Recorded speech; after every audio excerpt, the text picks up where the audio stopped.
When I opened my eyes, royal father was preparing to give my mother's courtyard to another woman. Worse still, a black thread was coiled around that woman's wrist, black enough to gleam. Its other end was wound tight around my father's wrist. I stared at it for 3 full breaths. Wonderful, I had barely arrived in this world, had not even managed a cup of hot tea, and heaven had already dropped a riddle into my lap that looked capable of ruining an entire princely house.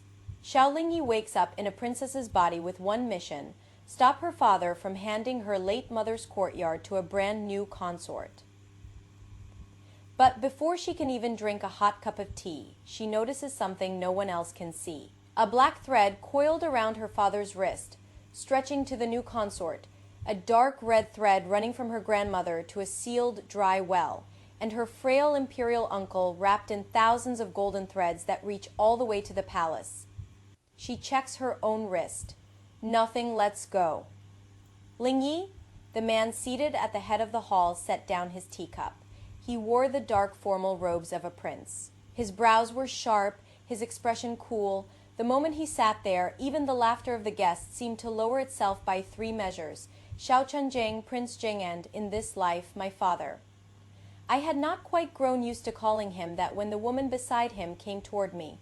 Shen Jingyi. She had been raised to the rank of secondary consort that very day. She wore a court gown the color of flowering crabapple, with only a white jade hair ornament at her temple. Nothing about her dress was ostentatious. Even her smile seemed measured to the perfect degree. It is good to see the princess awake. His Highness was asking after you just now. I did not look at her face. I was still looking at the black thread. As she came closer, it quivered once. So did my eyelid. In my former life, I had spent years among old manuscripts, unofficial histories, strange tales, and collections of uncanny lore. According to all that rich and presently useless experience, something that black usually meant one of 3 things: death, stolen fortune, or an author who had decided red was not ominous enough. Unfortunately, no one was about to turn to the final page for me. At that moment, the steward entered and bowed. Your Highness, Tangley Courtyard has been prepared. A rush of memories belonging to the body's former owner surged into my mind. Tangley Courtyard, the place where my birth mother, Gu Qingtang, had lived for more than 10 years. After her death, father had kept it sealed and unchanged. Even the flowering crabapple trees in the courtyard had been planted by her own hands. Prepared for what? I asked. The steward froze. Father did not hide it from me. Jingyi is now my secondary consort.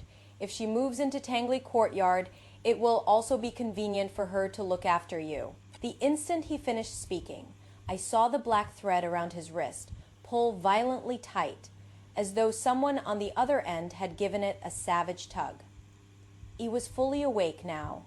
Shen Jingyi lowered her voice at once. If the princess dislikes the arrangement, I can live elsewhere. Your Highness need not upset her on my account. Beautiful, truly beautiful. Listen to that sentence. If I agreed, she moved in. If I refused, I became the bitter daughter who could not tolerate her father's new consort. In my former life, I had spent years untangling badly written arguments. Sentences like this were the worst. Every word looked harmless. Put them together, and the floor was full of traps. Sure enough, father's brow furrowed. Ling Yai is no longer a child. It is only a courtyard. The black thread tightened another inch. I looked at Shen Jingyi, then at father, and suddenly smiled. Royal father is right. A trace of ease entered Shen Jingyi's eyes. The next moment, I turned to the steward. Since it is only a courtyard, empty father's Chenghua residence, and give that to consort Shen. The entire hall fell silent. Father stared at me.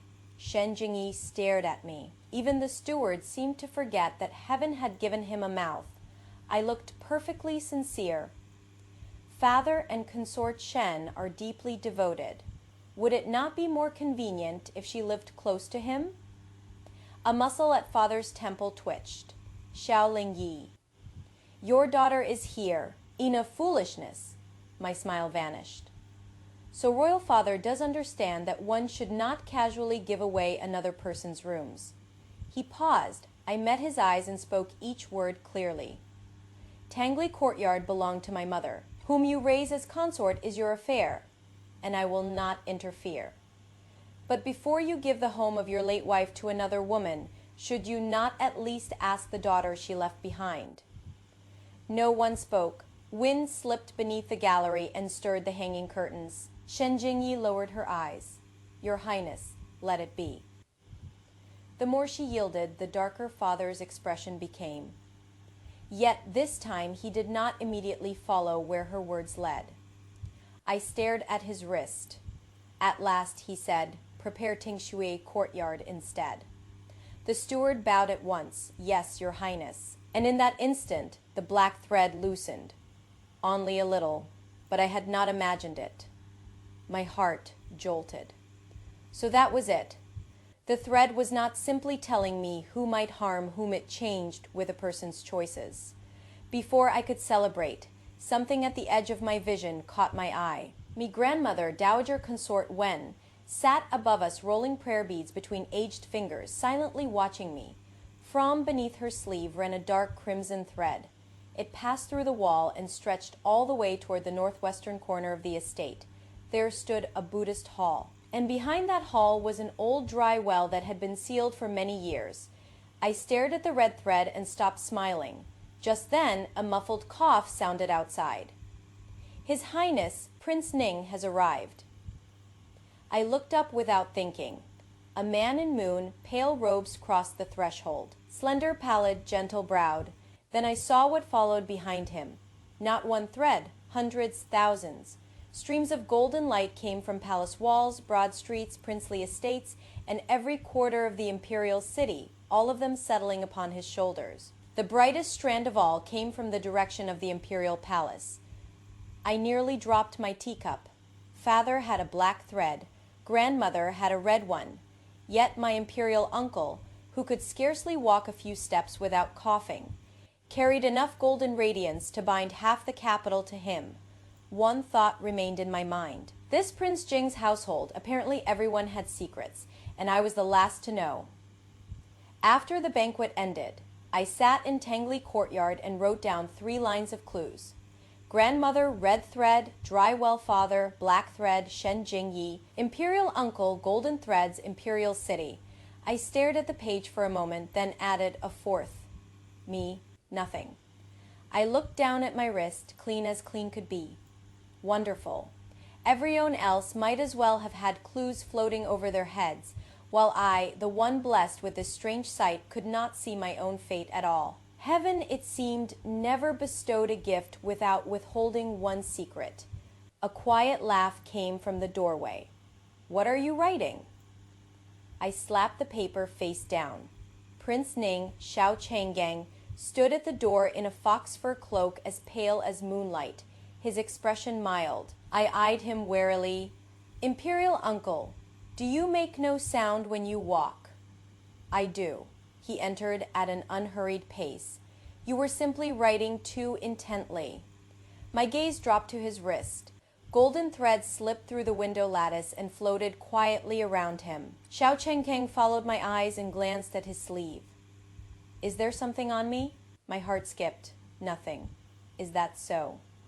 He sat opposite me and calmly lifted his tea. Then why did you spend the whole day looking at your father, the dowager consort, and me as though we were 3 unfinished tales whose endings you had not yet read? I had no answer. His frailty was real. So was that wickedly sharp eye of his. I decided then and there to keep my distance from clever people, especially clever people who could cough twice and still find the strength to enjoy everyone else's troubles. At first, I was convinced the black thread around Father's wrist had to be something sinister. So for the next half-month, I was very busy investigating Shen Jingyi. When she sent Father soup, I smelled it first. When she sent incense, I inspected the spices. When her kitchen made pastries, I sampled them in passing. After enough sampling, the servants in the princely kitchens began looking at me with almost maternal fondness. One day, Nanny Chin finally could not hold back. Princess, has your appetite been unusually good of late? I was halfway through my third osmanthus cake. My hand stopped. I am conducting serious business. Nanny Chin looked at the cake in my hand, then at the plate that was more than half empty. This servant can see that. For some reason, I did not think she believed me. Worse still, after half a month, I had found no poison, but I had loosened my sash by one notch.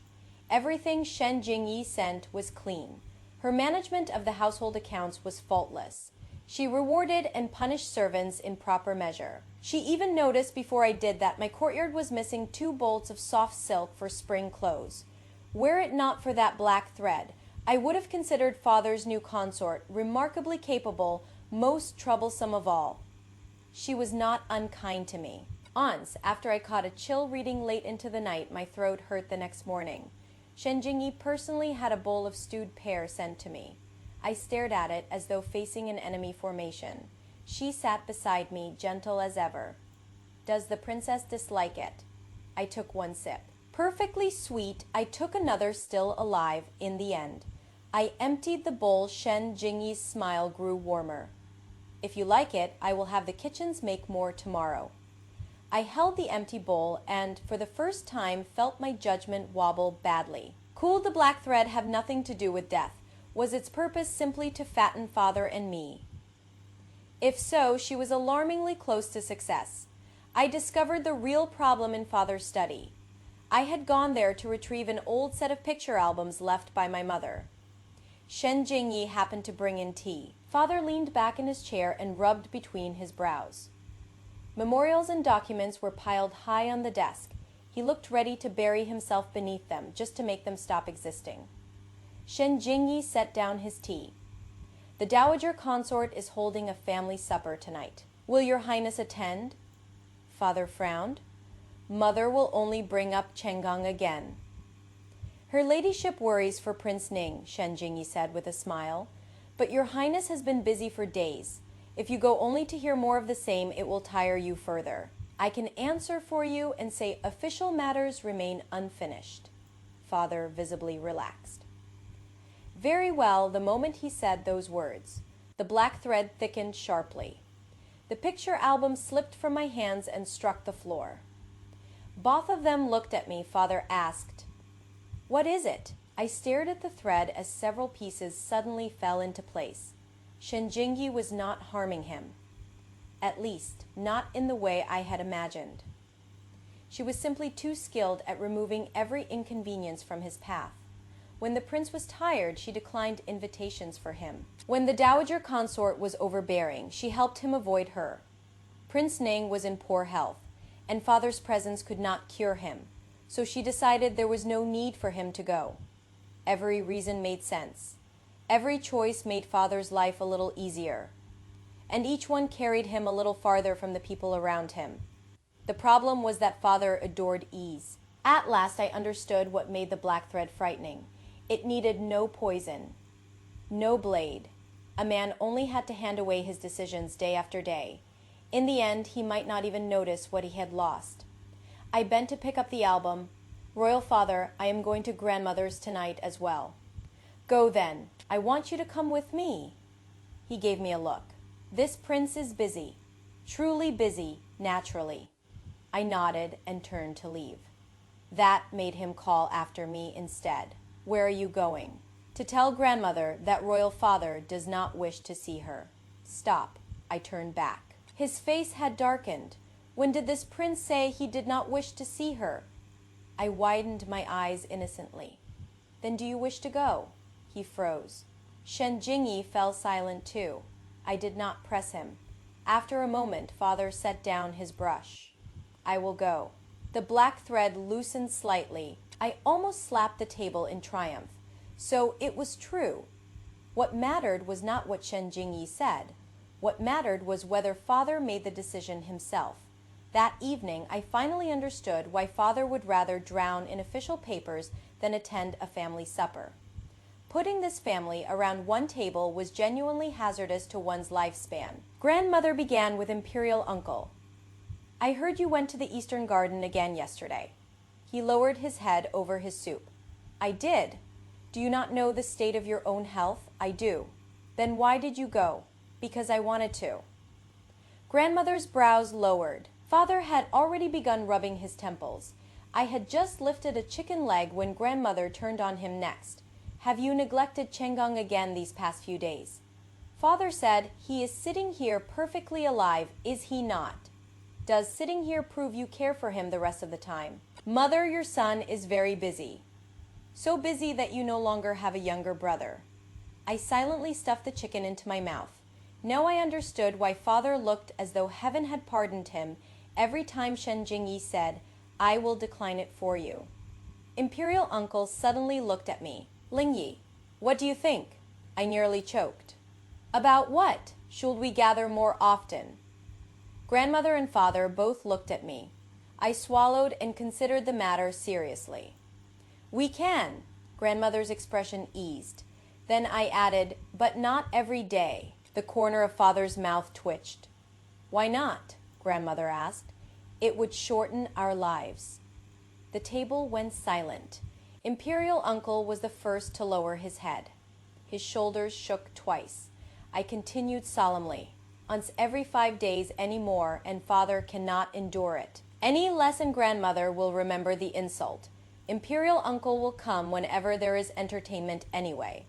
Xiao Chengking looked up. Is that the full measure of my worth in your eyes? Imperial Uncle has other gifts, such as coughing. He coughed on the spot. This time I had genuinely provoked it. Father let out a laugh before hurriedly restoring his stern face. Grandmother looked at all of us for a long moment and astonishingly did not object, and so Prince Jing's household gained one absurd new rule. Every 5 days, the whole family ate together at Songay Hall. After the first supper, the black thread stopped growing wildly. At the second, Father asked Imperial Uncle of his own accord how he had been sleeping. At the third, Grandmother was so offended when I reminded her she was forbidden to lecture anyone at the table that she angrily ate an extra half bowl of rice. At the fourth, Shen Jingyi herself brought a jar of plum wine. She sat beside Father, still gentle, still attentive. But I gradually realized that she was not deliberately trying to divide anyone. She was simply accustomed to holding every matter in her own hands. That was what made someone like her dangerous. She truly believed she was making everyone's life better. Meanwhile, the golden threads around Imperial Uncle troubled me more and more. Xiao Chengkang was genuinely frail. Not the sort of frail man found in dramatic tales who coughs blood in daylight and climbs a wall at midnight to defeat 10 assassins. If he walked too quickly, he lost his breath. Cold weather brought on his cough. One late night left him pale as paper the following morning. Grandmother therefore wanted to nail him to his bed if necessary. There is wind outside, you are not going. There will be too many people at the banquet. You are not going. It rained, the ground is damp. You are not going. Once, Imperial Uncle stood beneath the gallery and glanced at the plum blossoms in the courtyard. Grandmother immediately said, too cold, go inside. And he actually did, watching his back. I suddenly noticed that several golden threads had dimmed. The next day, I went to his residence. He was reading. Every window was tightly shut, and the medicinal smell was so strong that I sneezed twice as soon as I stepped inside. He looked up. What are you doing here? Saving you. He considered that for 2 breaths. You might save your own nose first. I walked over to open the window. He said, if your grandmother learns of this, she will scold you too. I stopped. Do you want it open? His hand paused. I suddenly realized that I had almost done exactly what grandmother did, deciding for him before asking. I drew my hand back at once. If you want it, open it. If not, leave it shut. Xiao Chengkang studied me for a moment. Then he reached out and pushed the window open by a narrow span himself. Winter sunlight slanted into the room. Several golden threads around him flared bright. I stared. He followed my gaze toward himself. Something again. This time I did not deny it. Gold, many, very many, worth anything. I stared at him. Then I corrected him with great gravity. Imperial Uncle, They are not made of gold. Then why do you sound disappointed? I discovered that although his body was weak, his tongue was in excellent health. After some hesitation, I told him about the red thread, the black thread, and the golden ones, though I left a few things unsaid. When I finished, Xiao Chenggong did not ask where the sight had come from, nor did he suggest I had lost my senses. He asked only one thing. Do you know what the threads mean? Number, then do not rush to decide for them. I blinked. He tapped the hopeless tangle of lines I had drawn on the page before us. Seeing a road does not mean you know where it leads. Lingyi, when you do not know the answer, do not answer for someone else. At the time, I did not know it, but those words would one day save our entire household. The red thread around grandmother's wrist unsettled me even more than father's black one, because it was too still. It never thickened or thinned. It did not change when anyone spoke. It simply hung from her wrist with a terrible weight and stretched all the way to the dry well behind the Buddhist hall. The first time I approached that well was one afternoon.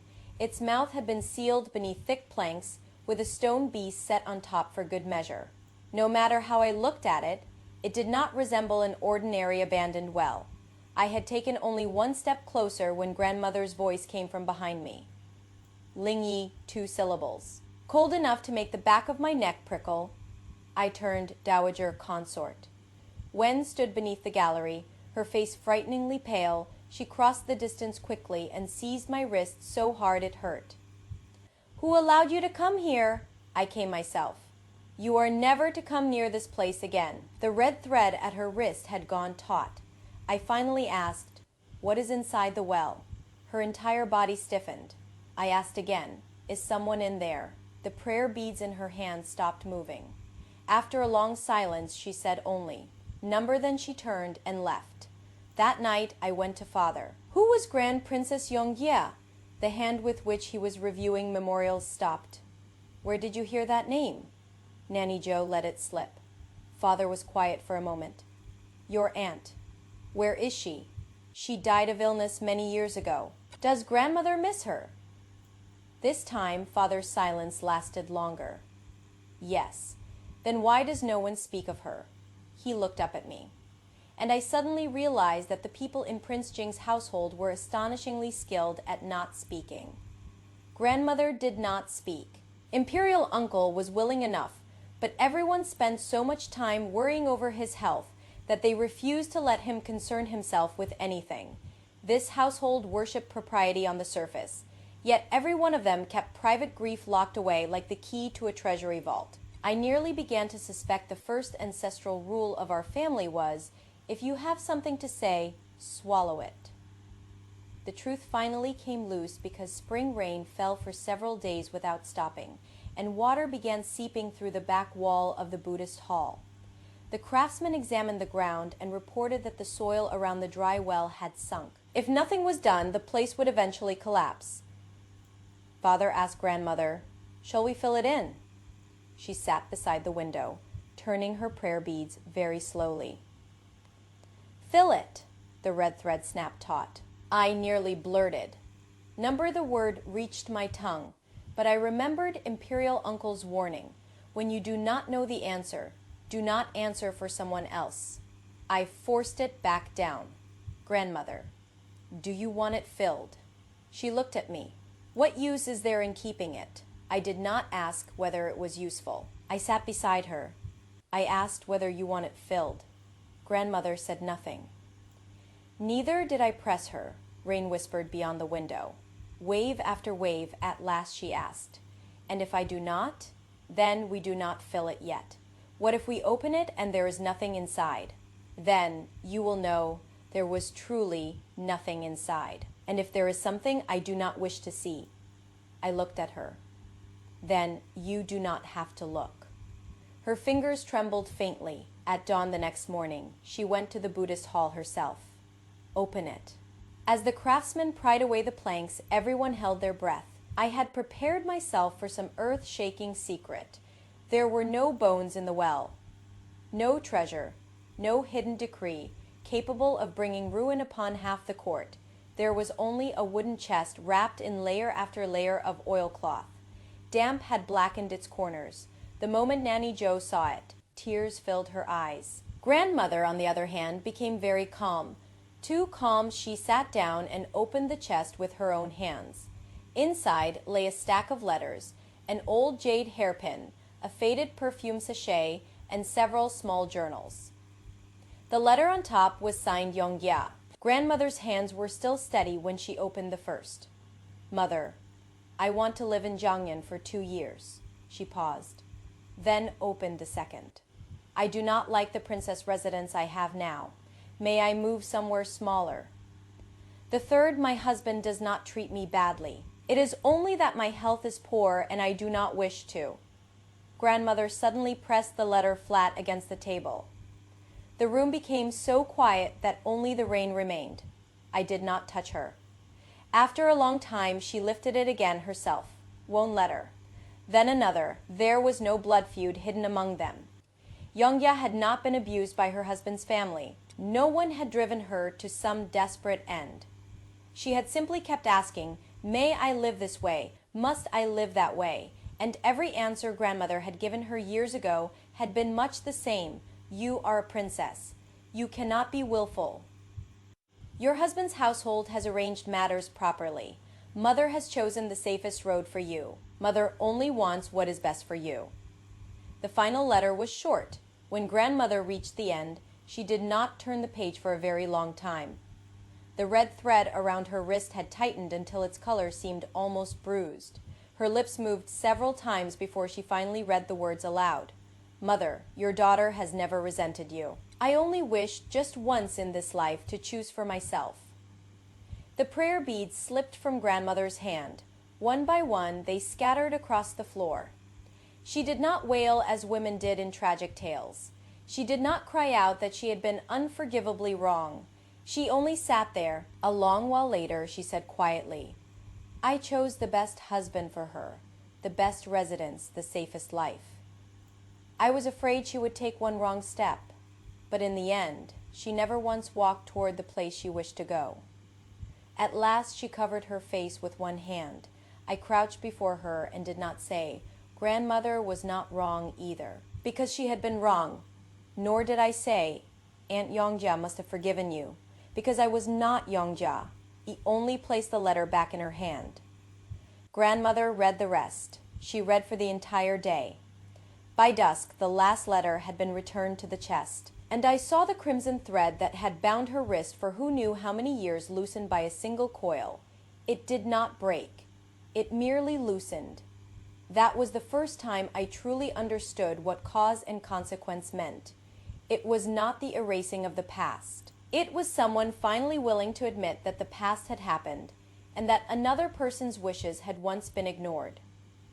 Grandmother did not wake the next morning transformed into some carefree old lady who let everyone do as they pleased. She still loved to manage things. A few days later, Xiao Jingcheng came to pay his respects and said he wanted to change the master who taught him riding and archery. Grandmother answered by instinct, Your present instructor came from the palace. He is the best. Halfway through the sentence, she stopped. Jingcheng had already lowered his head from long habit. This grandson will obey grandmother. Her face darkened at once. Who told you to obey me? Jingcheng stared. Did grandmother not just say the present master was the best? If I say he is the best, must you like him? Then should I like him or not? Grandmother's fingers flew over her prayer beads in irritation. Have you no mind of your own? Jingcheng looked at me for rescue. I immediately lowered my head to drink tea. Anyone foolish enough to interfere now deserved what followed. Imperial uncle, however, chose that moment to add oil to the fire. Mother, when you ask him like that, he grows even more afraid to answer. Grandmother turned on him. Be quiet. Imperial uncle nodded. Very well. Grandmother snapped. I tell you to be quiet, and you simply obey. Xiao Chengang fell silent for an entirely different reason. I nearly spat out my tea. Grandmother herself froze. The room stayed quiet for a moment. Then I could no longer bear it. I folded over the table, shoulders shaking with laughter. Grandmother glared at me. What are you laughing at? Nothing speak. Grandmother, you have become terribly difficult to please. She nearly struck me with her prayer beads. But from that day onward, she truly began to ask, do you want to? Are you cold? If you dislike it, say so. The first time Grandmother asked Imperial Uncle whether he was cold, he stared at her for half a day. Then he answered very seriously, a little. She immediately ordered someone to bring a cloak. Once it was around his shoulders. He looked at me and murmured, that was not so difficult after all. I knew he was not speaking of the cloak. I looked at Grandmother's wrist. The red thread remained, but it no longer resembled a rope. It looked more like an old knot that had finally stopped biting so deeply into the flesh. Aunt's grandmother began to change. Father's life became noticeably more difficult. Before, family suppers required only that he endure lectures. Now he had to answer questions too. Grandmother asked, Chung Jing, you have been returning late often. Is that because you truly wish to be so busy, or because someone has arranged too much in your name? Father stared into the middle distance. I lowered my head and concentrated on my food. Imperial Uncle smiled with saintly gentleness. Shen Jingyi remained as efficient as ever. She managed Father's accounts, arranged the household gifts for every festival, chose Jingcheng's tutors, and even saw that the robe Father would wear to the palace the next morning had been laid out according to her instructions. Father had lived that way for so many years that at first he saw no problem at all. Then one day he decided to take Imperial Uncle and me to an estate outside the city to see the plum grove my mother had left behind. Shen Jingyi heard and said softly, Your Highness must enter the palace the day after tomorrow, and Prince Ning should not be exposed to cold wind. If you only wish to see plum blossoms, I can have several branches cut and brought back. Father had already risen. After hearing her, he sat down again. Very well. The black thread thickened before my eyes. I could bear no more. Royal Father. He looked at me. Did you want to go just now? Yes. And now? He fell silent. The smile on Shen Jingyi's lips faltered. I did not urge him. I only asked, do you still want to go? Father looked out the window as though it were the first time he had considered the question seriously. Yes, I rose. Then let us go. Imperial Uncle stood with me. Shen Jingyi hurried to say, Prince Ning, Xiao Chengkang gently cut in. I wish to go as well. At last she said no more, and that day we truly went. Imperial Uncle walked only a short circuit through the plum grove before sitting in the pavilion to rest. Father complained that his health was useless, then turned around and shoved his own hand warmer into his hands. Xiao Changgang accepted it and said mournfully, Second brother, I thought you only knew how to have 2 branches cut and sent home. Father's face darkened. Give the warmer back. Imperial Uncle hugged it to his chest at once. Since when does a man demand back a gift already given? I laughed so hard beside them that I nearly stepped into the snow. Father glared at me. You should behave with more dignity too.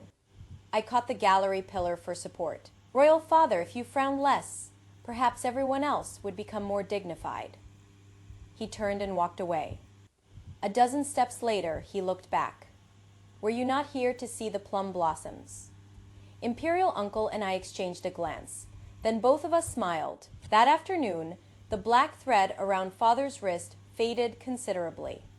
I thought matters would only improve from there. Then Xiao Jingcheng came to find me. He was Shen Jingyi's son and my younger half-brother. There was none of the usual poisonous hostility between the daughter of the first wife and the son of a secondary consort. The reason was simple. He was far too easy to bully. The first time we had a proper conversation, he stood outside Tangley Courtyard holding a stack of books and asked, Elder sister, I heard you finished all the pear soup Mother sent you. I stared at him. How had that story already reached his ears? He added with complete sincerity, Mother was delighted. She said you have finally begun to accept her. I nearly choked on my own breath. After that, I felt guilty whenever I saw pear soup. Jing Cheng was gentle by nature, excellent at his studies, and unfailingly courteous. The trouble was that he had grown too accustomed to saying yes. Mother says change tutors. Yes, father says stay. Yes, grandmother asks what he likes. Anything is fine. By the third, anything is fine. My scalp was beginning to prickle. Do you not have anything you like for yourself? Jing Cheng paused. I do. What? Anything will do. I understood at last why grandmother had nearly hit him with her prayer beads. Later I learned that what he actually wanted was to spend some time at an academy in the southern quarter of the city. It admitted many poor scholars and possessed an excellent library. Jing Cheng often corresponded with several of its teachers, yet he had never formally stayed there. Why do you not go? I asked. He lowered his eyes. Mother thinks the conditions there are poor. And what do you think? He thought for a long time. I want to go. The words were very quiet, as though he were saying them aloud for the first time. I looked at his wrist, no black thread, only several pale gray strands, very fine, with one end tied to Shen Jingyi and the other to this household. I understood something. Then the threads did not always mean that one person was right and another wrong. Often they were simply the bonds between people. Then tell her yourself. Jing Cheng's face changed. Will elder sister come with me? Number why? Because you are the one who wants to go, not me. He looked at me, and for the first time I saw the faintest suggestion that he wanted to curse me but did not dare. I was delighted. At least he had found a temper that evening. Voices rose in Lengshui courtyard as expected, not loudly. Shen Jingyi never raised her voice. She only said with unbearable gentleness, the Southern Academy has men of every sort. You can study just as well here. I have already invited excellent teachers for you. Why must you go there and suffer? Jing Cheng said quietly, because I want to go. You only find the idea novel. Number Jing Cheng, you have always been easily taken by passing fancies. Your mother knows you better than you know yourself. Outside, I stood beneath the gallery and did not enter. Father arrived as well. He listened with a frown and looked ready to go inside and support Shen Jingyi. I asked softly, does Royal Father think Jing Cheng wants to go? He says he does. Then listen until he is finished. Father did not move. Inside, Jing Cheng was silent for a long time. Then, for the first time, he said, Mother, I know the academy will not be as comfortable as the princely residence. I know the teachers you hired are more famous, but I still want to go. Shen Jingyi said nothing. After a while she asked, what if you suffer there? Then I will come home. What if you regret it? Then the regret will be mine. The black thread around Father's wrist stirred. At last, Father pushed open the door. Let him go. Shen Jingyi looked up sharply. Your Highness, 1 month, Father said. If he cannot bear it, he can return. Jing Cheng's eyes lit at once. Shen Jingyi went pale. And in that instant, I finally saw what she truly feared. It was not that Jing Cheng might suffer. It was that he might discover he could live perfectly well without her arranging everything for him. Shen Jingyi did not lose her temper. She even smiled. If that is your Highness's decision, this concubine will obey. But the hand hidden in her sleeve clenched hard. Jing Cheng went to the academy. His first letter home was 3 pages long. The first 2 praised the books, the teachers, and his amusing fellow students. The final half-page said, the food is indeed worse than at home. I showed it to Father. He snorted. Serves him right. The next day, he ordered the kitchens to prepare several jars of preserved vegetables that would keep on the road. I asked, did it not serve him right? Without blinking, Father said, this prince is preserving the dignity of the household. Imperial uncle happened to pass by. And why does the dignity of the household consist entirely of Jing Cheng's favorite foods? Father said nothing. Xiao Chengkeng looked at me. Should I not have asked? I nodded. Too late. Father turned to leave. I called after him, Royal Father, next time could the dignity of the household include 2 jars of beef sauce for me? He did not turn around. Number that evening. 2 jars appeared on my table. It occurred to me then that perhaps Father did have a heart after all. His mouth was simply harder than his heart and his face harder than his mouth. By then, Shen Jingyi's problem was becoming clearer and clearer. She did not need everyone to love her. She needed everyone to be unable to live without her. Those two things can look alike. They are nothing alike. The black thread around father's wrist had faded, but it had not vanished. I knew the true knot remained. Before I could study it further, trouble arrived for me instead. Shen Jingyi had chosen a marriage prospect on my behalf. I was the last person to hear of it. When I entered Songye Hall that day, grandmother, father, and Shen Jingyi were all there. A marriage card lay on the table. I looked once. Then again. What is that? Father coughed. A meeting. For whom? You. For a moment, I thought I had heard him wrong. Shen Jingyi said gently, the second son of the Pei family, Pei Jinyan. His father is Vice Minister of Rights. The family is respectable. His learning is good and his nature is steady. I made a few inquiries for the princess. He is indeed a fine match. I sat down. When did you make those inquiries? Some days ago. Why did no one ask me? She paused, then smiled. The elders wished to look him over first, so that unsuitable men would not trouble you. There it was again. We will look first. We will remove the unworthy ones first. We will decide what good means first. Then we will place the best choice before you and ask you to nod. All of it kind, all of it proper, and all of it suddenly unbearable. For weeks we had taught grandmother to ask. We had made father learn to decide for himself.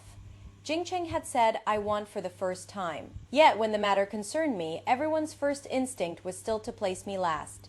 I looked at father. Does royal father think this is proper too? His expression was plainly guilty. It is only a meeting. Then I will meet him.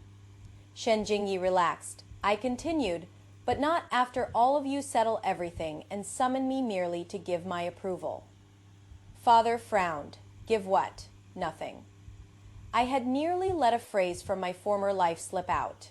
Grandmother looked at me and suddenly said, let her judge for herself. Shen Jingyi lowered her voice. Dowager consort, marriage is no small matter. Precisely because it is no small matter, she cannot be left out of it. Grandmother did not speak loudly. Yet for some reason my nose stung, since the day the well had been opened. She truly had remembered. I first met Pei Jinyan at the Pei family's spring banquet. There was no great fault to find in him. He spoke courteously. He was not frivolous, nor did he carry the insufferable belief that every woman beneath heaven ought to circle him like a devoted moon. I even thought that for another woman he might make a perfectly good husband. The problem emerged in a few ordinary questions. I asked, if we married and I wished to continue running Tengli Book House, what would you think? He was visibly surprised. Tengli Book House was the old study I had inherited from mother, converted into a place where I collected and copied women's journals, travel records, paintings, recipes, and simple books for ordinary readers. It was no grand undertaking. I simply loved it. Pei Jinyan smiled. If the princess enjoys it, naturally you may occupy yourself with it from time to time. But after marriage, affairs within the household should come first. I nodded, then asked, and if your mother and I disagree? He hesitated. My mother has seen much of the world. She usually acts for the good of the younger generation. If there were truly a dispute, I would mediate between you. There it was. For your own good. I knew the answer immediately. Pei Jinyan was not a bad man. The Pei household was no den of wolves. I simply did not want that life. When I returned home, I refused the match outright. For the first time, Shen Jingyi's face truly cooled. The princess must at least give a reason. My reason is that I do not want him. What is wrong with second young Master Pei? Nothing, she stared. I lifted my tea, and therefore, because nothing is wrong with him, I must marry him. She plainly could not understand me. Marriage concerns two households. How can it depend only upon whether a young woman likes a man? I asked. If it does not depend upon whether I wish to marry, whose wish should it depend upon? A woman's marriage is naturally weighed by her elders. The instant the words left her mouth, grandmother set down her teacup with a sharp crack. Everyone turned dowager consort, Wen's face was calm. If her marriage does not depend upon what she wants, should it depend upon what you want? Shen Jingyi went pale. Even I stared. Grandmother did not look at me. She only rolled one prayer bead beneath her thumb. Once I did not understand. Now I do. We may investigate a man's family. We may judge his conduct. We may bar those unworthy of her. But whether she marries in the end is hers to say. This time, father was silent for a long while as well. Then he nodded. Withdraw the proposal. There was no scandal, no wicked suitor. No one knelt at the gates wailing for forgiveness. The Pei family merely sent back a message saying it was a pity. The matter ended so peacefully that it scarcely resembled a triumphant tale at all. Yet when I left Songye Hall, I felt as light as though I had removed a heavy robe I had been forced to wear for years. So this was what it meant. One did not need to prove a man monstrous before refusing him. I do not want this. That alone was reason enough. When I reached the entrance of Tangli Courtyard, Xie Zhang was waiting there. He was the son of Xie Weiqing, and presently assisted his father in caring for imperial uncle's health. We had not known each other long, but our acquaintance had already matured into a remarkably stable habit of insulting one another. The first time we met, he took the notebook in which I recorded imperial uncle's meals, sleep, medicine, and daily habits. He read 2 pages and offered exactly 2 words. Ugly writing. I snatched it back. If young Master Xie finds it ugly, he may stop looking. The next day, he brought me a new notebook. Dates, medicines, hours of sleep, walking time, everything was divided into neat columns. I turned through it for a long while. What is this supposed to mean? He answered with perfect seriousness. So your notes will no longer look as though spiders crawled across the page. From that day onward, I knew excessive courtesy would be wasted on this man. Today, he had clearly heard about the Pei marriage proposal. He walked beside me for half the courtyard without offering a single cutting remark. That made me uncomfortable. Why are you so quiet? What should I say? Pei Jinyan. I have heard of him. What does he look like? Acceptable. For some reason, that irritated me. Nothing else. Zizhe Heng stopped. What do you want to hear? I had no idea. So I glared at him. He studied me for a moment, then asked, Do you want to marry? I went still. That was all.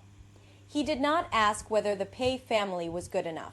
He did not ask whether Pei Jinyan was worthy of a princess. He only asked whether I wanted it, not now. Then do not marry. What if it is an excellent match? His expression did not change. Whether it is excellent hardly matters to me. I am not the one marrying him. I laughed despite myself. Si Zhaiheng. For once your words are pleasant to hear. They have always been pleasant. You used to do nothing but call my writing ugly. It is still ugly. I lifted my foot to kick him. He had expected it and stepped aside. Princess attacking a man in the street immediately after refusing one marriage is not helpful to the next proposal. Get lost, he obediently walked 2 steps away. I called him back, Shi Zhaiheng. He turned, the evening wind moved beneath the gallery, rocking the lanterns gently. I suddenly asked, Do you think I interfere too much in my family's affairs? He raised a brow. You have finally noticed. Any warmth I had felt a moment ago died a swift death. But he did not laugh. You can see those threads. So you think you ought to stop every bad thing before it happens. I nudged a pebble beside the steps with my shoe. A little. Can you stop everything sometimes? Can you live their lives for them? I fell silent. Number than that is enough. Exi Zhaiheng said, You can warn them. You can help. You can pull someone a little farther from the edge of a pit. But whether they jump and which road they take afterward belongs to them. I looked up. Why do you sound exactly like Imperial Uncle? Because both of us are cleverer than you. I kicked him. This time he failed to dodge cleanly, and the toe of my shoe left dust on the hem of his robe. At last I felt better. Xie Zhaiheng looked down at the mark, then at me. Xiao Lingyi, what? Did refusing one marriage improve your mood this much? I clasped my hands behind my back and kept walking. Quite a lot. A few steps later, I heard him laugh softly behind me. I did not turn. For some inexplicable reason, my ears felt warm. The true break came more quietly than I expected. After Jing Cheng returned from the Southern Academy, something about him had changed. He was not rebellious. He had simply learned to say no. Shen Jingyi told him to return to his former tutor. He said, "I want to think about it." She told him to spend less time with his academy friends. He said, "They are my friends." She asked which robe he would wear the next day, then chose the moon. "White one for him." He said, "I want the green one." All tiny things, yet to Shen Jingyi. Each one must have felt as though someone were taking another little object from her palm.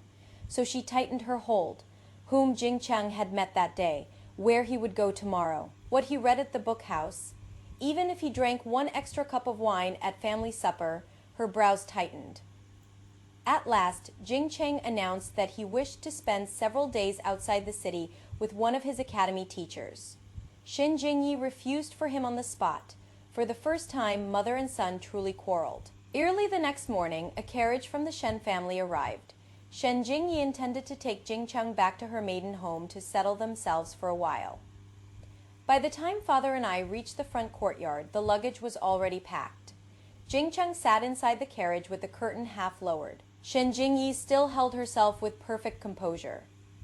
"Your Highness need not worry. We shall only stay for a few days." Father's face hardened. "Why was this prince not informed first?" "Jing Cheng is my son.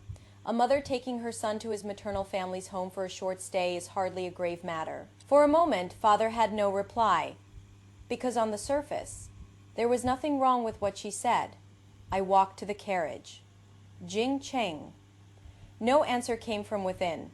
I reached for the curtain. Shen Jingyi blocked my hand.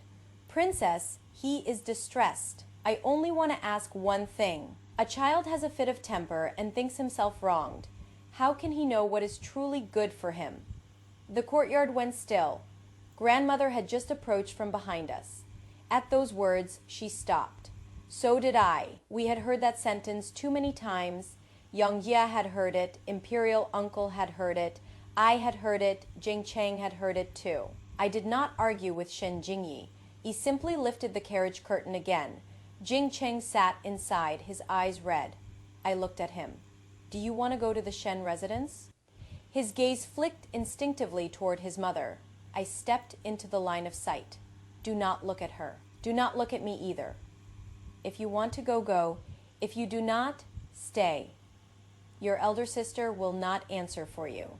His lips moved. After a long time, he shook his head. "I do not want to go." Shen Jingyi's face changed at once. Jing Cheng. His shoulders flinched, but this time he did not take it back. "Mother, I do not want to go." The calm seemed to drain out of Shen Jingyi all at once. "I have arranged everything for you since the day you were born. Without me, do you think you would have lived safely and comfortably until now?" Jing Cheng's eyes reddened further. "I know. That is why I always listened. But mother, I only want to choose for myself once." For the first time, Shen Jingyi raised her voice. "Do you understand what one wrong choice can cost you?" Grandmother spoke from behind us. I said the same thing once. Shen Jingyi stiffened. Dowager Consort Wen looked at her without accusation. The calm in her eyes was somehow harder to bear than anger. "I feared Yang Ya would choose wrongly, so I chose her husband, I chose her residence, I chose how she ought to live. At every step, I believed I was acting for her good." Shen Jingyi's face turned white. "Dowager Consort, I am not." "I know you are not." Grandmother cut her off. "That is why I am telling you. The hardest mistake to see is often the one we are certain is not a mistake at all." Shen Jingyi turned sharply to father, as though grasping for the last rope left to her. "Your Highness, everything I have done has been for Jing Cheng." Father said nothing. The black thread around his wrist began to shake violently, like a rope stretched to its limit. Shen Jingyi continued, "I only fear he will take the wrong road." Father closed his eyes. When he opened them again for the first time, he did not hand the decision to anyone else. "Jingyi." Hope flashed across her face. Father said, "If you wish to return to the Shen residence, you may." Jing Cheng stays. She went rigid. Father's voice was not loud. "He is your son. He is also his own person. He has already said he does not wish to go. You cannot take him." In that instant, the black thread that had clung to him for so long split down the middle. Shen Jingyi's eyes filled with tears. "So in the end, even your highness believes I was wrong." Father was silent for a very long time. "You have never done anything that would make this prince hate you. You managed the household well. You spared me countless burdens, but you spared me too many." He looked down at his hands. "So many that I grew used to waiting for you to make even the decisions that belonged to me." Shen Jingyi laughed once. It was an ugly, broken sound. "Then what do I have left?" Jing Cheng climbed down from the carriage. "Mother." Her body stiffened. He did not hurry to her side in obedience as he once would have. He stood several paces away and looked at her. "You still have me." Her tears finally fell. Jing Cheng drew a breath through his nose. "But I cannot obey you in everything." The sentence was like a dull knife, not sharp, but it slowly opened the place she had guarded most desperately. Shen Jingyi had never truly feared being hated. She feared being unnecessary. So she made her husband accustomed to her. She made her son dependent upon her. She arranged the household so thoroughly that without her, every task became troublesome. She believed that if she were useful enough, no one would ever leave her behind. Yet the tighter she bound everyone, the more desperately they wanted room to breathe. Shen Jingyi returned to the Shen family that day. She took only her own belongings. As the carriage left the estate, Father stood inside the gates for a long time. I went to him. His wrist was bare, the black thread was gone. Yet I did not feel the triumph I had expected. Father had lost a relationship upon which he had depended for years. Jing Cheng had truly said no to his mother for the first time, and Shen Jingyi had been forced to face the thing she feared most. No one was laughing at this victory. Father suddenly asked, "Did you know this would happen?" I shook my head. "Number the threads did not tell you." I looked at him sharply. His face was calm. I stammered, "Imperial uncle told you." He did not. "Then how did royal father?" "Every time you stared at this prince's wrist, you looked as though you were taking my pulse with your eyes." I had no reply. So much for secrecy. Father looked at me. Was it very serious before? Very black. He stared. "Royal father, I meant the thread. This prince knows." Somehow his face grew even darker. After a moment, he asked, "And now?" "Gone." He seemed to release a breath. I thought about it, then added, "But royal father still has to make his own decisions." "Am I not doing so now?" "Then are you coming to family supper tonight?" Silence. Royal father: "This prince has suddenly decided the black thread may not have been entirely unpleasant." I burst out laughing. He glared at me. After a while, he still said, "I will come." That evening, one chair at the family table was empty. Jing Cheng was much quieter than usual. Grandmother did not tell him to stop grieving. Imperial uncle did not offer lofty wisdom. Father placed a piece of fish into his bowl. Jing Cheng said softly, "Royal father, this piece has bones." Father's face remained expressionless. "Pick them out yourself." I nearly laughed. Jing Cheng stared too. Then he lowered his head and slowly removed the bones one by one, and the family simply kept eating. I understood then that some threads, if never cut, would eventually strangle everyone they bound. But cutting a thread was no festival of fireworks. Freedom often hurt first. Fortunately, after the pain, people could learn how to draw close again. After Shen Jingyi left, the princely residence remained quiet for quite some time. Not the silence of people afraid to speak, the silence of a household abruptly discovering how many things no one knew how to do because someone else had always done them. On the first day, Father could not find the jade belt he needed for court the next morning. On the second, he forgot to answer an invitation from the imperial clan. On the third, family supper nearly collided with a palace banquet. For 3 days straight, his face was dreadful. I enjoyed myself immensely. What are you laughing at? Father asked coldly. Nothing. Speak. Royal Father has finally discovered how tired Consort Shen used to be. He fell silent, I added. And how little Royal Father used to trouble himself. He looked up. You are saying that is not praise. I nodded earnestly. Royal Father is wise. That day I was thrown out of his study. Grandmother was learning to manage less as well. Jingcheng chose a new tutor for himself. His first choice was a mistake. The man was famous, but his way of teaching suited Jingcheng terribly. After enduring it for half a month, Jingcheng came to me looking utterly defeated. Elder sister, did I choose wrong? Yes. He looked even more miserable, I added. Choose another. Grandmother said this master would not suit me. And I should have listened to her from the beginning. I set down my brush.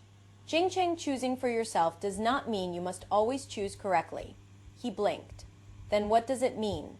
If you choose wrongly, you change course. He thought for a long time, then smiled. That does not sound so terrible. It never was. A soft snort came from the doorway. Grandmother had clearly been listening for some time. Jingcheng rose at once. Grandmother.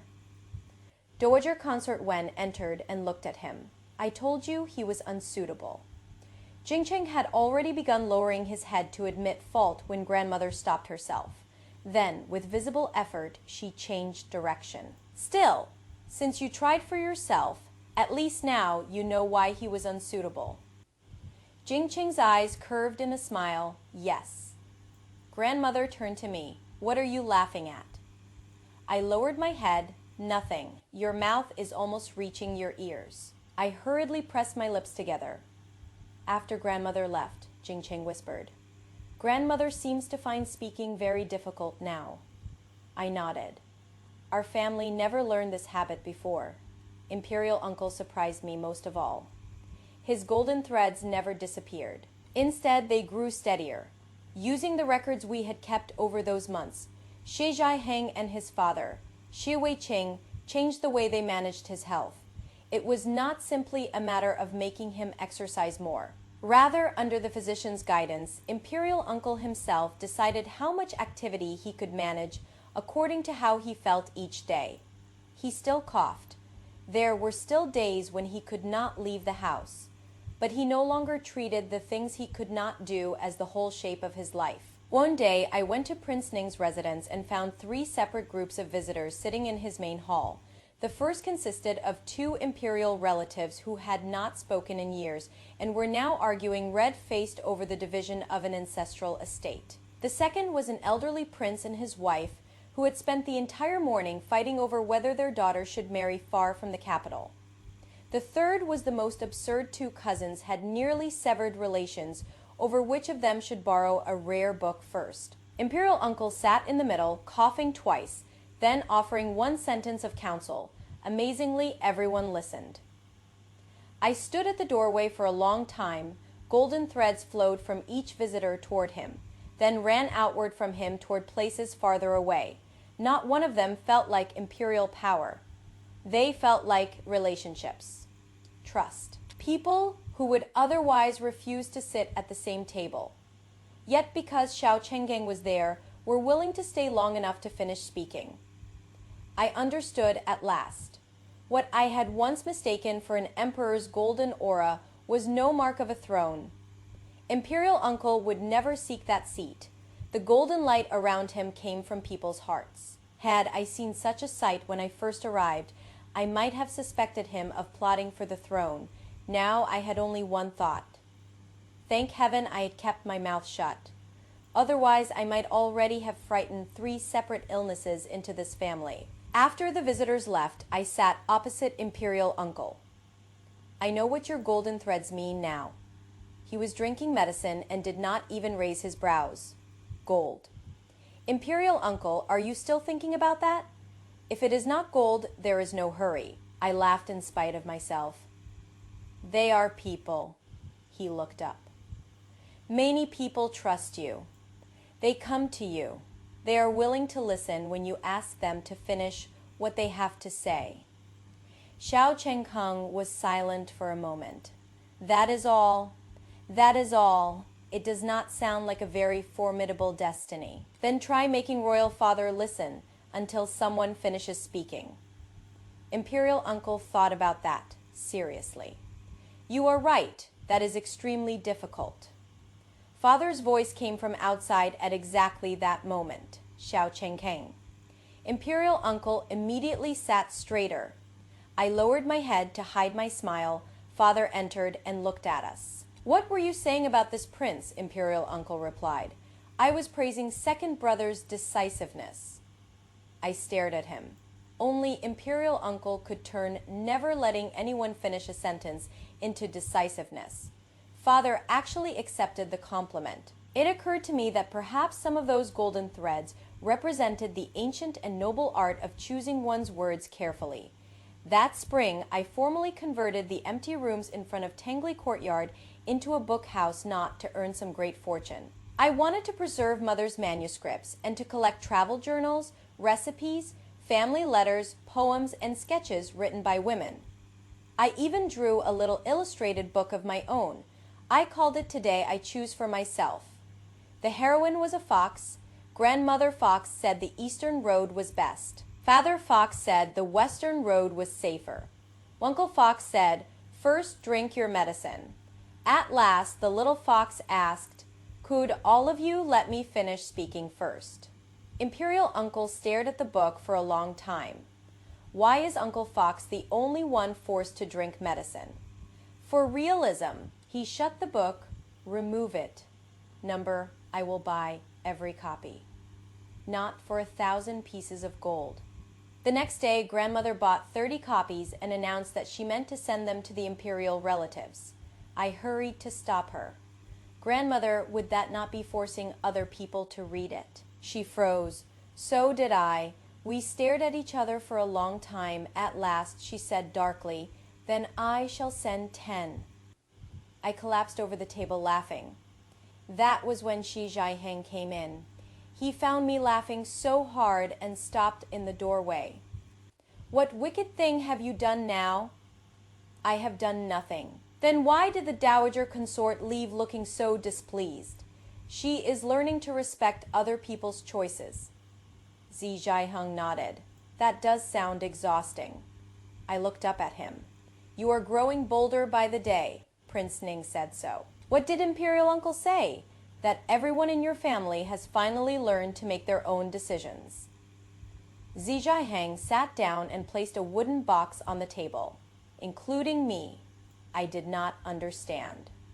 What does that mean? Usually his words came sharp and quick. Today he paused. The longer I looked, the stranger it seemed. Zi Jiaheng. Why are your ears red? It is warm. I looked outside. The spring chill still lingered.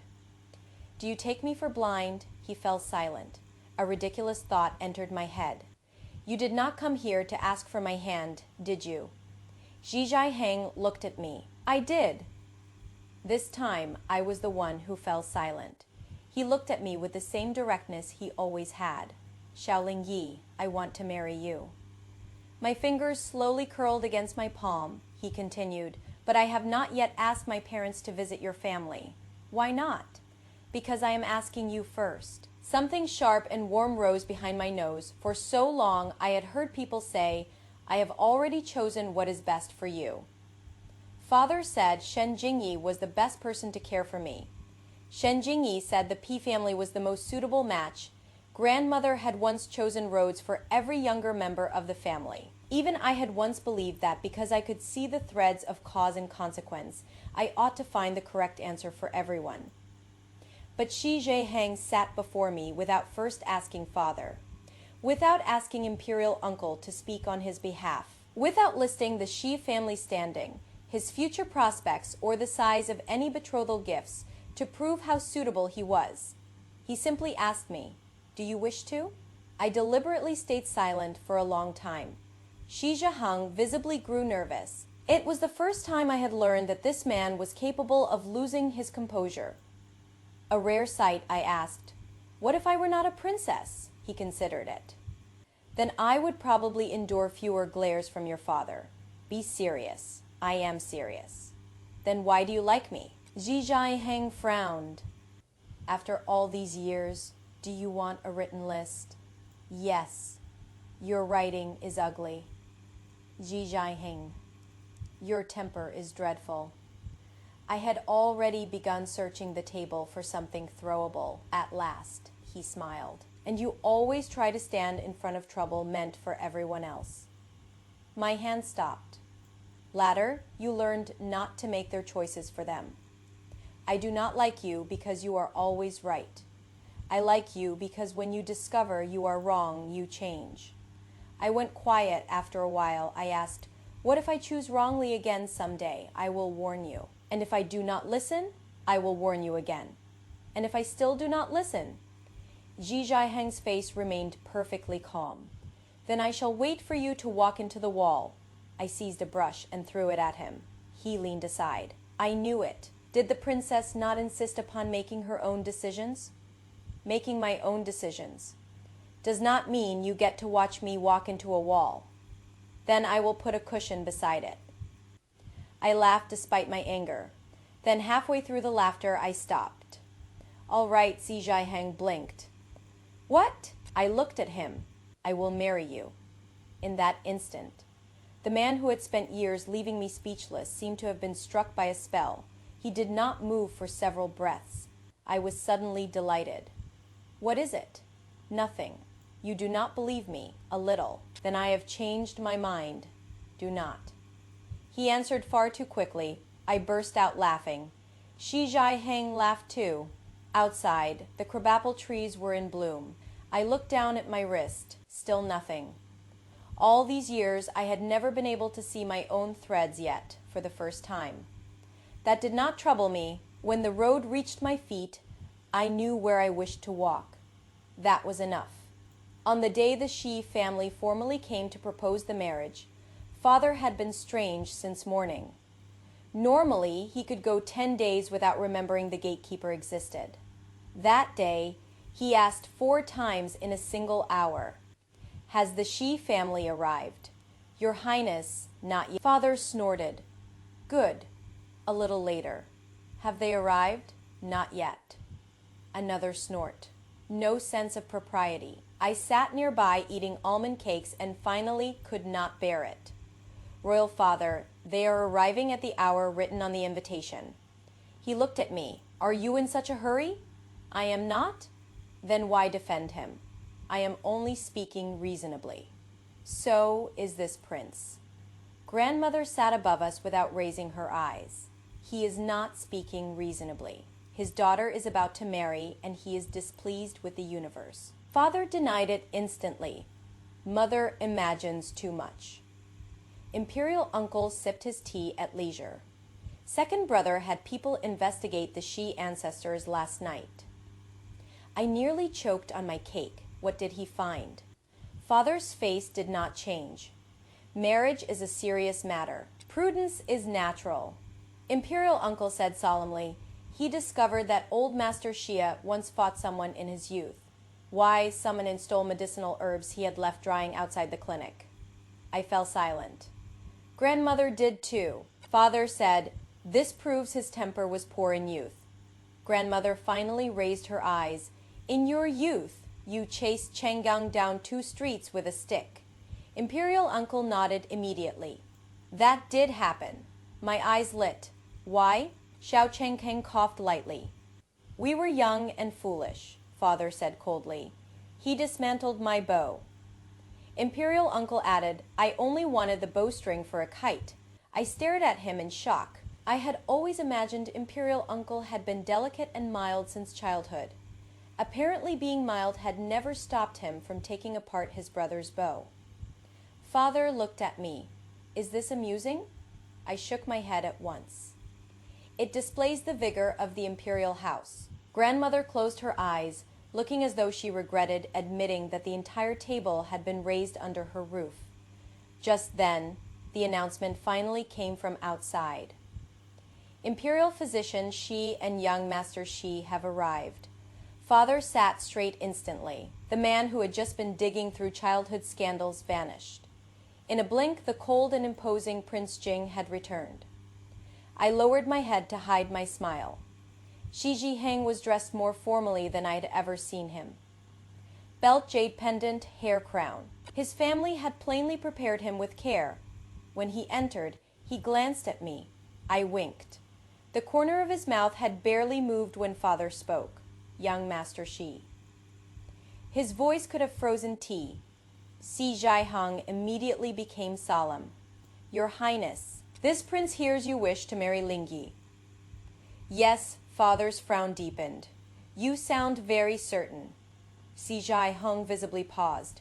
I nearly laughed aloud. There was no safe answer to that question. If he said yes, father would find him too eager. If he said no, he might leave the estate carried rather than walking. After 2 breaths, Shi Jiheng answered, My heart is certain. Father found no fault in that and changed his attack. What makes you think you can care for her properly? Shi Jiheng answered seriously, I would not dare claim I certainly can. Father's brows dropped at once. I, however, looked up. Shi Jiheng continued. When something arises, I will discuss it with her. If she wishes to do something that harms neither others nor herself, I will not decide against her will. If I think something unwise, I will say so. If she thinks I am wrong, she may say so too. Then he glanced at me. As for caring for her, the princess does not actually need someone arranging every detail of her life. I stared at him. Was he exposing my faults in front of my own father? Shi Sheng looked entirely sincere. She can make her own decisions. What I can do is stand beside her when she needs me. The room was quiet for a moment. Grandmother nodded first. That is worth hearing. Imperial uncle smiled. Not bad. Father was plainly dissatisfied that they had defected so quickly. Will you enter the Imperial Medical Bureau? Perhaps not. Why?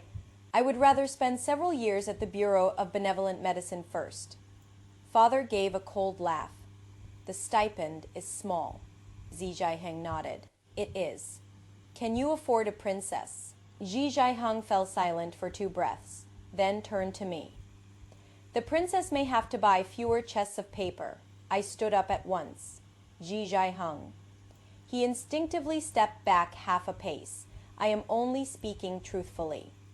How much paper do I buy in a year? 36 chests last year. That was for the book house. 8 chests were cloud pattern paper you chose yourself. How do you know that? The steward was showing the accounts to Prince Ning. I happened to be there. I turned toward Imperial Uncle. He immediately lowered his eyes to his tea. I understood. There was not one reliable person in this room.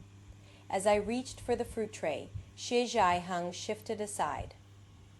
You see, he said to father, this is what I meant. She does not need much looking after.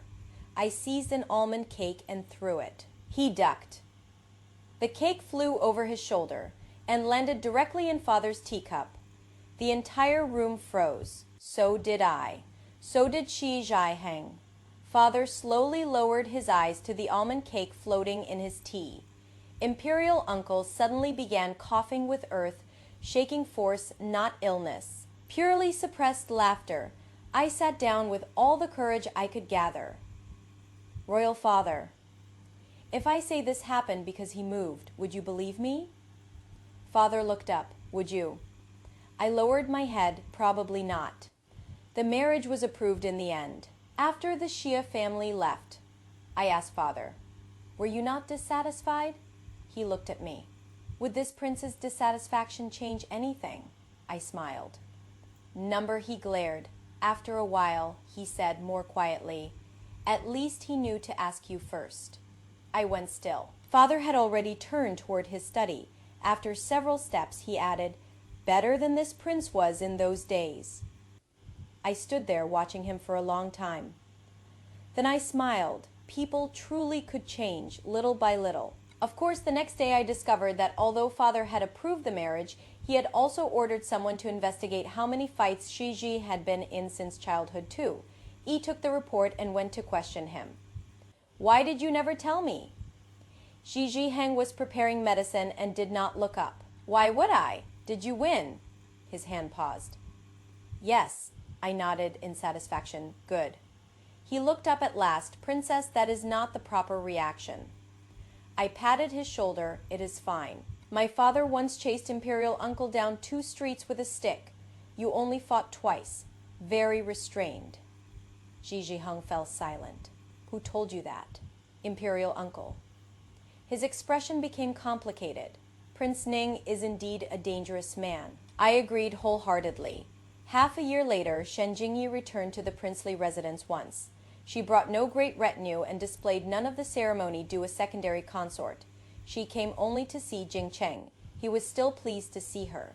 But things were not as they had been. Shen Jingyi said, "That classmate of yours named Zhou is flighty. Spend less time with him." Jing Cheng almost answered yes from habit. The word reached his lips, then stopped. "Mother, I will judge him for myself." Her expression shifted. I sat nearby, already prepared for another storm. Instead, after a moment of silence, she said, "Very well." Only 2 words. Jing Cheng stared at her in surprise. Mother and son looked at one another, both plainly unused to this new arrangement. I nearly laughed. Shen Jingyi glanced at me. If the princess wishes to laugh, she may. I do not. Then lower the corners of your mouth. I quickly looked down at my tea. After a while, she asked Jing Cheng, "These days, have you been well?" He nodded. "Very well." Her fingers tightened. I knew that answer must hurt. Without his mother arranging every hour, he was still very well. But then Jing Cheng added, "I do miss mother's preserved vegetables sometimes." Shen Jingyi looked up sharply. Jing Cheng seemed a little embarrassed. The academy kitchens cooked terribly. Her eyes reddened at once. She did not cry. She only said softly, "I will bring some next time." Jing Cheng smiled. "All right." And suddenly I understood something else. Loving someone did not require making them unable to live without you. They could live perfectly well on their own and still miss the food you made. Those truths did not contradict each other. Imperial Uncle eventually moved back to Prince Ning's own residence. His decision. His health did not miraculously mend. He still coughed in winter. And if he overexerted himself, fever still followed. Xi Zhiheng's most frequent duty was to remind him, with a stern face, that he needed to rest. Imperial Uncle's most frequent habit was deciding he had already recovered. The most ridiculous incident came when he suddenly announced that he intended to climb Mount Qingyun. I was drawing a new picture book at the book house when I heard him. My brush stopped in midair. "Imperial Uncle, what did you say?" He drank his tea calmly. "The azaleas are blooming on Mount Qingyun. I want to see them. Climb, climb." I turned toward the servants. "Summoning, go fetch Xi Zhiheng." Imperial Uncle's face changed instantly. "Ling Yai, yes. This is a matter between uncle and niece. Why trouble an outsider? Only a few days ago, you called Xi Zheng one of us. Today is different. How?" Xiao Chengheng was silent. I answered for him. "Today he will stop you." Imperial Uncle said nothing more. In the end, Xi Zhiheng proposed a compromise. We would take a carriage along the gentle road halfway up the mountain, then walk slowly to see the flowers. Imperial Uncle reluctantly agreed. On the day we departed, an extra sedan chair appeared among the attendants. Xiao Chengheng's face turned green when he saw it. "Take that back." Xi Zhiheng said, "Leave it. I will not need it. Let us hope not." Imperial Uncle looked at me coldly. "What are you laughing at?" I straightened my face at once. "I am not laughing." At the halfway point, he truly seemed in excellent spirits. He walked for less than half an hour before he began breathing hard. No one spoke. Jing Cheng, Xi Zhiheng, and I stood in a row and watched him in complete silence. Xiao Chengheng insisted, "I merely walked too quickly." We continued watching after several dozen more steps. He stopped and glanced at the sedan chair. His expression was complicated beyond description. I asked kindly, "Would you like to sit, number truly?" Number 50 steps later, Imperial Uncle looked back. Bring it here. Jingcheng and I lowered our heads at the same time. Our shoulders shook violently.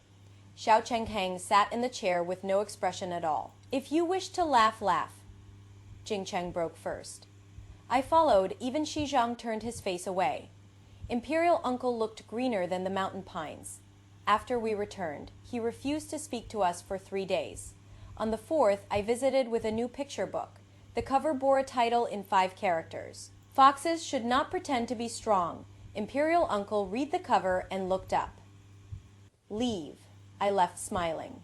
The next day, he confiscated the book and declared he would destroy it. Later, I found it in the innermost cabinet of his study. It even had a protective cover around it. I said nothing. A frail Imperial Uncle was still entitled to his pride. Once the wedding date was set, grandmother became busier than anyone. She held up the ceremonial list. Do you like this? Yes. And this? Number? Why? Too heavy. Grandmother began automatically, wedding robes must possess proper dignity. Then she stopped halfway. Her jaw tightened. Then change it. Watching the effort. Nearly split her in two, I laughed. Grandmother, you are allowed to persuade me. She blinked. What respecting me does not mean you are forbidden to have an opinion forever. You may tell me the heavier robe is more dignified. I may listen and still choose the lighter one. Grandmother stared at me. Why did you not say that sooner? You did not ask. Dowager Consort Wen raised the ceremonial list to strike me. I laughed and ducked behind father. To my surprise, he did not move away. He blocked the blow almost without thinking. Grandmother glared at him. Why are you shielding her? Father's expression remained calm. She is about to marry. I froze. Grandmother paused too. Then she said with irritation, after she marries, she will still be your daughter. Father gave a low, quiet sound of agreement. That evening, everyone came to family supper. Shen Jingyi came too. She sat a little farther away than before, yet no one found the arrangement strange. Jingcheng spoke to her about the academy. She still frowned from time to time. But after frowning, she asked first, what do you think? Father still hated arguments, but now when one began, he did not immediately leave. Imperial Uncle remained frail and remained determined to involve himself in every interesting matter within the family. Grandmother still loved to manage everyone. She had simply learned to ask first. Shi Zhaiheng sat beside me. He reached out and moved a plate of bony fish farther from my place. I turned on him immediately. Are you deciding for me? His hand stopped. Jingcheng instantly closed his mouth. The whole table looked over. Zheizheiheng calmly moved the plate back where it had been. A warning. I swallowed my smile.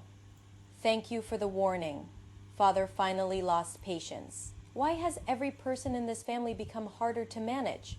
Grandmother glanced at him. Whom are you still trying to manage? Father fell silent.